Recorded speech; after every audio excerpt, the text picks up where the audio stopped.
अस्सलाम वालेकुम गाइस, कैसे हैं आप सब। ये यूट्यूब चैनल पर मेरी फर्स्ट वीडियो है। आज की जो वीडियो है इसमें हम एक छोटी सी चीज़ के ऊपर बात करेंगे और वो चीज़ है एब्सेस, स्किन एब्सेस।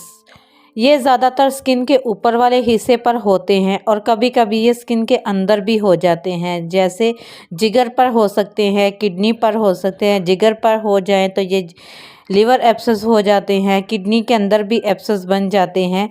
और ये एक अब नॉर्मल सी सूजन होती है जो स्किन के ऊपर भी हो सकती है और फेस पर भी हो सकती है, चेहरे के अंदर भी हो सकती है, नाक पे, मुंह पे, किसी भी एरिया में हो सकती है, उंगलियों पर भी हो सकती है।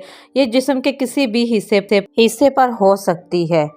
ये एक अब नॉर्मल सी सूजन होती है और अचानक से बॉडी के किसी भी पार्ट पर हो जाती है। जिन लोगों की स्किन ज़्यादा ऑयली होती है वहाँ पर ज़्यादातर ये बन जाते हैं और ये बाल टूटने की वजह से भी हो सकते हैं, मच्छर काटने की वजह से भी हो सकते हैं, स्किन पे जो ख़ारिश हो जाती है, रेडनेस हो जाती है, उसकी वजह से भी हो सकते हैं।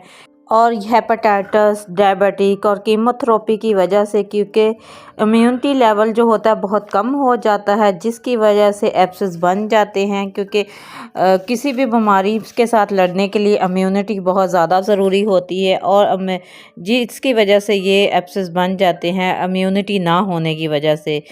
एब्सेस बालों के नीचे हो सकते हैं, गर्दन पे, मुंह पे, बगलों के अंदर हो जाते हैं। पोल्यूशन की वजह से और बहुत ज़्यादा पसीना आने की वजह से भी फोड़े, फिंसियाँ और दाने और एब्सेस बन जाते हैं। और इसके साइन सिम्टम ये होते हैं कि इनमें दर्द होता है, जगह जो होती है वो रेडनेस हो जाती है, लाल हो जाती है, बुखार हो जाता है और जिस जगह ये दाने बन जाते हैं उस जगह पे मूवमेंट ख़त्म हो जाती है। मतलब जैसे अगर एक्जिला में हो गया, बगल के अंदर हो गया, तो आपको अपना बाजू उठाने में बहुत ज़्यादा प्रॉब्लम होगी और अगर उठ भी जाएगा तो उसके साथ बहुत ज़्यादा पेन होगा और उसके साथ टेम्परेचर भी हो सकता है। और इसके लिए यही है कि ज़्यादा से ज़्यादा पानी पिया जाए, चेहरे को साफ़ सुथरा रखा जाए, अपनी बॉडी को साफ़ सुथरा रखा जाए। एक दिन छोड़ के एक दिन नहाना चाहिए और बालों को धोना चाहिए।